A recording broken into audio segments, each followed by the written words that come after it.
saluer nos parlementaires présents, je voudrais saluer les différents conseillers départementaux présents, et saluer les maires et tous les élus, et vous, chers amis. Voilà, j'ai la charge de vous dire en 5 minutes et de vous présenter notre bilan en développement économique. Bilan économique qui présente un très bon bilan, je vais vous le démontrer. Je voudrais associer à ce bilan notre ami Claude Goetz qui a œuvré complètement dans ses activités avec nous et avec moi. Donc merci Claude pour ton action. Voilà, donc un bilan, je vais dire, n'ayons pas peur des mots, un bilan exceptionnel.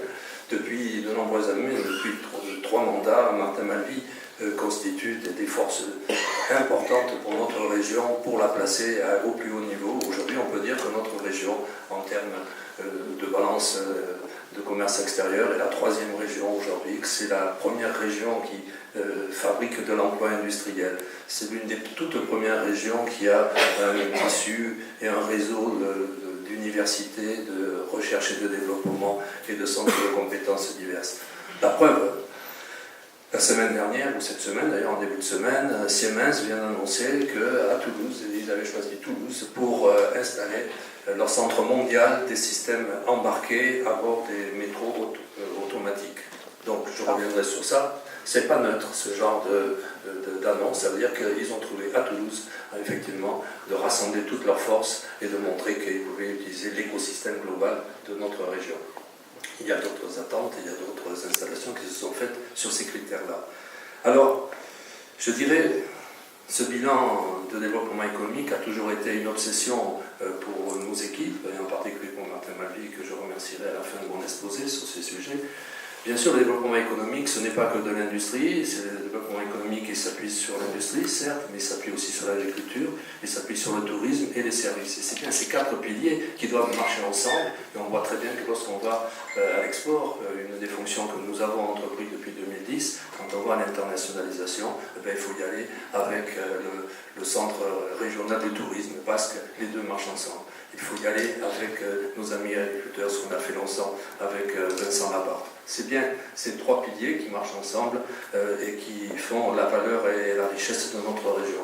Alors comment nous avons soutenu effectivement l'économie? On l'a soutenu bien sûr de façon proactive, c'est-à-dire en installant des produits, des actions de soutien, dès l'initiative, dès la mise en œuvre d'une idée à travers la recherche de fonds propres. Aussitôt que cette société avait besoin d'innovation, nous étions là pour l'accompagner dans les investissements tout au long de ces années.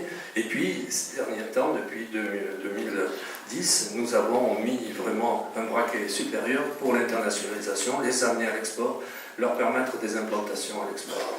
Donc, également, depuis ces derniers temps, on a compris aussi qu'il fallait les aider stratégiquement. Donc, une société, une entreprise naissante ou déjà bien adulte peut trouver dans tous les outils et puis les services qu'on peut fournir à cette société, à tout moment de sa maturité, un espace dans lequel elle va trouver ce qui lui convient pour pouvoir grandir.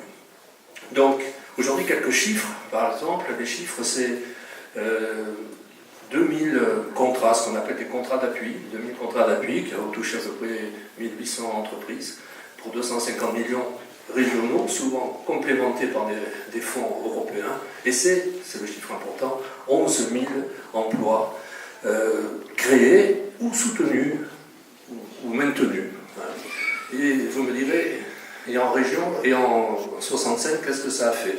Ça fait 120 emplois, 120 entreprises, 25 millions de la même nature, donc soutenu aussi par 20 millions de plus européens, et c'est 11 100 emplois qui ont été de cette façon créés ou maintenus. Donc vous voyez, et dans quel domaine, bien sûr, comme l'a dit Jean-Louis tout à l'heure, il vous a parlé d'un chiffre que vous n'avez peut-être pas perçu, c'était le numéro 115. 115, ça voulait dire qu'on était considéré, la région, à cause des activités dites de Haute-Garonne, mais surtout, je pense, d'aéronautique, comme une région hyper développée, donc on n'avait pas droit aux fameuses aides. Mais si on sort le paramètre de ce secteur qui est complètement dominant, c'est vrai, il faut totalement utilisé, c'est pas 115, on tombe à 90. Et c'est la bataille qu'a menée Martin Malvy pour pouvoir classifier notre région encore dans une région à soutenir fortement. C'est comme ça. Alors ça veut dire, cette petite anecdote, c'est pas une anecdote d'ailleurs, c'est un constat, ça veut dire qu'on a un secteur majeur qui est l'aéronautique et le spatial. On pourrait se cacher derrière ce secteur et ne faire que ça. Avec Martin Malvy, nous avons complètement entrepris aussi de valoriser et de faire pousser les autres secteurs. Parce qu'il vaut mieux avoir plusieurs secteurs émergents plutôt que se réfugier derrière un seul secteur. Il marche bien aujourd'hui, mais il peut avoir aussi de temps en temps quelques pannes. Donc c'est comme ça qu'il y a eu une proactivité très claire qui a été de structurer les secteurs entiers. Et le premier, par exemple, c'est au sein de l'aérospatial et de l'aéronautique, trouver des systèmes embarqués. On a constaté que les systèmes embarqués, en final, c'était un cœur de métier à la région, en particulier avec Continental, Bosch, et c'est 12 000 personnes qui travaillent dans ce domaine, et ce qui donne lieu aujourd'hui à plein d'applications qu'on retrouve partout. On va les retrouver, comme je vous le disais tout à l'heure, au Siemens, on va les retrouver dans le véhicule automobile, mais aussi dans le véhicule autonome, je veux dire. On va les retrouver dans l'énergie, on va les retrouver dans plein de secteurs. Donc, le système embarqué est devenu un critère très important et un secteur très important. Et sur cela, on a pris l'initiative de créer un cluster autour de ce qu'on appelle Automotech. Même réaction sur d'autres secteurs comme la chimie. La chimie, après AZF, on pouvait penser que notre région a été complètement sinistrée sur le sujet. Non, je pense que nous avons constaté qu'on avait du minerai, c'est un terme qu'on partage avec Jean-Louis, un minerai agricole que l'on peut valoriser soit en agro-industrie, agroalimentaire, et pourquoi pas en agro-industrie et énergie, et puis également dans nouveaux matériaux. Et c'est comme ça que nous avons constitué ce qu'on appelle la chimie verte à travers un cluster que nous avons fait naître.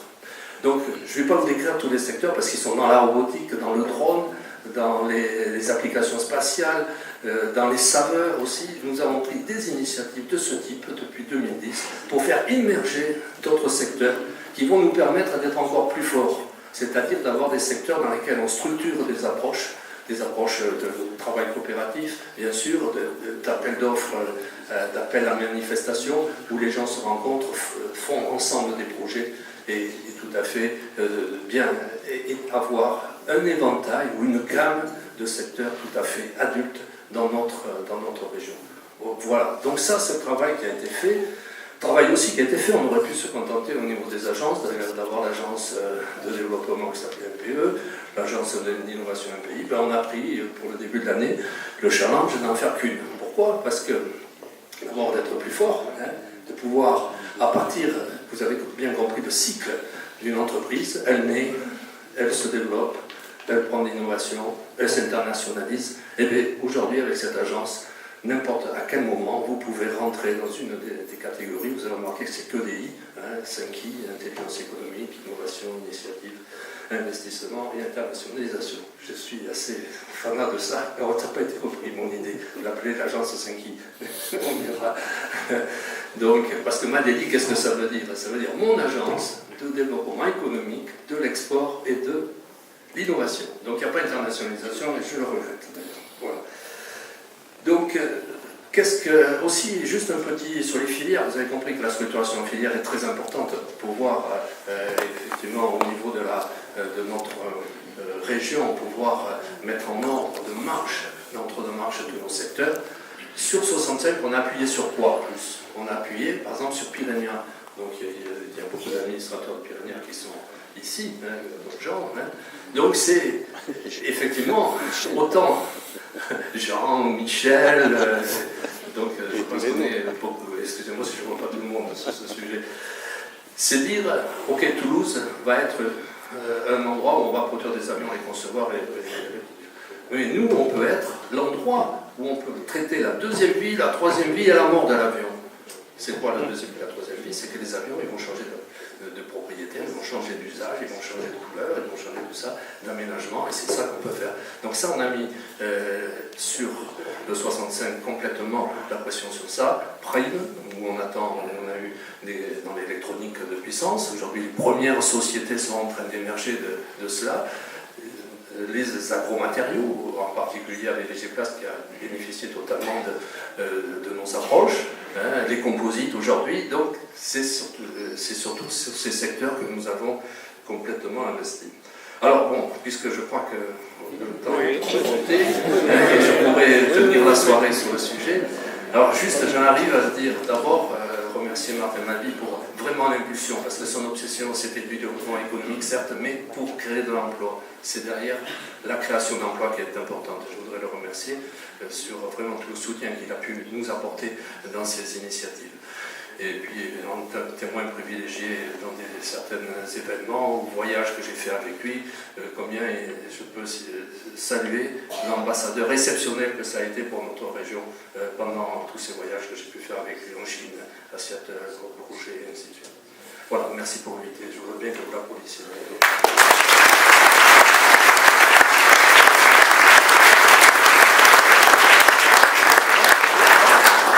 Alors cet héritage, ça serait bien dommage, c'est ma conclusion, de le laisser à des mains qui ne sauraient pas s'en servir. Ça serait très... Voilà. Et nous sommes persuadés avec Carole, avec Pascal, avec toute l'équipe, qu'en final, si cet héritage est dans de bonnes mains, on n'aura pas une semaine blanche, on n'aura pas une année blanche. On peut démarrer demain. Demain, on peut continuer notre stratégie. On peut continuer. Donc, ça, c'est très important. Je crois qu'il faut que vous sachiez dire cela. Changer, au moment où c'est aussi crucial, le développement économique au sens large, aussi crucial l'emploi, changer d'attelage à ce moment-là, c'est pas être responsable. Et je crois que si c'est un argument que je voudrais complètement soutenir, on n'a pas le droit de gâcher ce que l'on a pu créer et surtout de ne pas perdre une semaine pour continuer. Alors, Carole, je suis plus que persuadé que ça sera la présidente de la situation. Pourquoi? Parce qu'elle a une vision. Elle nous l'a assez décrite, on l'a compris. Elle a une stratégie sur ce sujet. Elle a, je dirais, une ambition que l'on mesure à chacun de ses discours. Donc, avec Carole, je suis sûr, dans le domaine économique, mais ailleurs aussi. En plus, elle apporte des idées nouvelles. Quand elle vous dit qu'on va faire la cité des startups, dans deux lieux, pour le moment, peut-être 3, un jour, cité des startups, c'est tout à fait novateur. Quand elle vous dit qu'on va faire des maisons de la région en département, novateur aussi. Pourquoi? Parce qu'il va falloir être dans le territoire, justement, pour arriver à sentir les nouvelles initiatives, comment on peut les encourager au plus près des initiatives du territoire à travers les produits et les hommes qui sont sur ce territoire, et pas être seulement... Voilà, donc vous avez compris pourquoi, effectivement, donc, je pense que le 6 et le 7, on ne se trompe pas, il faut confier. Le 13. Et le 7 il faut les tracter. Le contenu, je ne me suis pas trompé, le 6 et le 13 décembre, il faut que cet héritage, toutes les positions qu'on a pu obtenir soient dans de bonnes mains et dans les mains de Carole et de notre équipe conduite par Pascal. Merci.